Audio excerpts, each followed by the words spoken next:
വേനൽക്കാല ഉഷ്ണദിനങ്ങൾക്ക് കുളിർക്കാറ്റിന്റെ സാന്ത്വന സ്പർശവുമായി ഒരു പ്രഭാതം. തിരുവനന്തപുരം നഗരത്തിന്റെ പരിധിയിലാണെങ്കിലും കോലിയക്കോട് പ്രദേശത്തിന് ഇന്നും തികഞ്ഞ ഗ്രാമീണതയാണ്.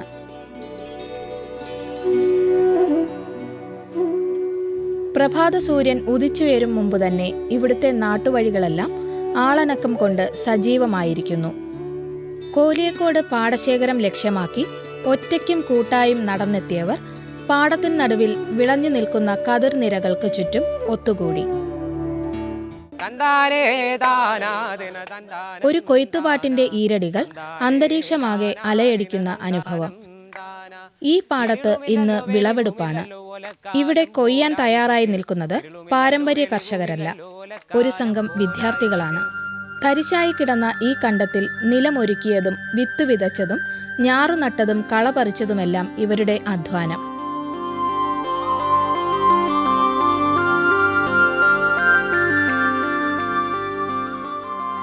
പഠനത്തിന്റെ ഇടവേളകളാണ് അവർ കൃഷിക്കായി മാറ്റിവെച്ചത്.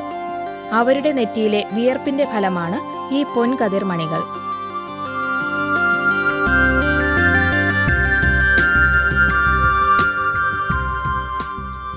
പാപ്പനംകോട് ശ്രീ ചിത്തിര തിരുനാൾ എഞ്ചിനീയറിംഗ് കോളേജിലെ വിദ്യാർത്ഥികളുടെ ഈ മഹാസംരംഭത്തിന് ആശംസകളും അനുഗ്രഹവുമായി എത്തിയവരിൽ ജനപ്രതിനിധികളും കലാകാരന്മാരും മുതൽ ജീവിതത്തിന്റെ നാനാതുറകളിൽപ്പെട്ട സാധാരണക്കാരൻ വരെ.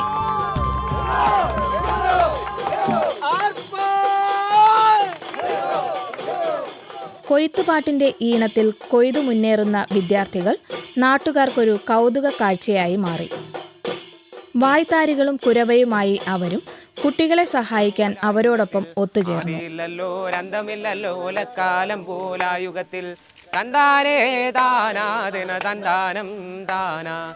കൃഷിഭൂമികൾ തരിച്ചിടുന്നതിനെതിരെയുള്ള നിശബ്ദ വിപ്ലവത്തിനാണ് കോലിയക്കോട് പാടശേഖരത്ത് തുടക്കം കുറിച്ചതെന്ന് വിദ്യാർത്ഥികൾ അവകാശപ്പെടുന്നു.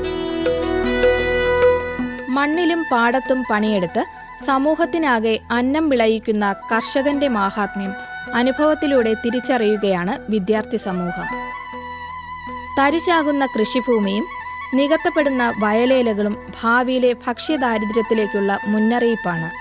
അതോടൊപ്പം യുവജനങ്ങൾക്ക് നെൽകൃഷി, പ്രകൃതി സംരക്ഷണം തുടങ്ങിയവയുടെ ആവശ്യകത മനസ്സിലാക്കി കൊടുക്കുവാനുമായി വിദ്യാർത്ഥികൾ കതിർ എന്ന സംഘടനയ്ക്കും രൂപം നൽകിയിട്ടുണ്ട്. പ്രസ്തുത സംഘടനയുടെ ആദ്യ സംരംഭമാണ് ഇന്നിവിടെ വിജയം കൊയ്തു മുന്നേറുന്നത്.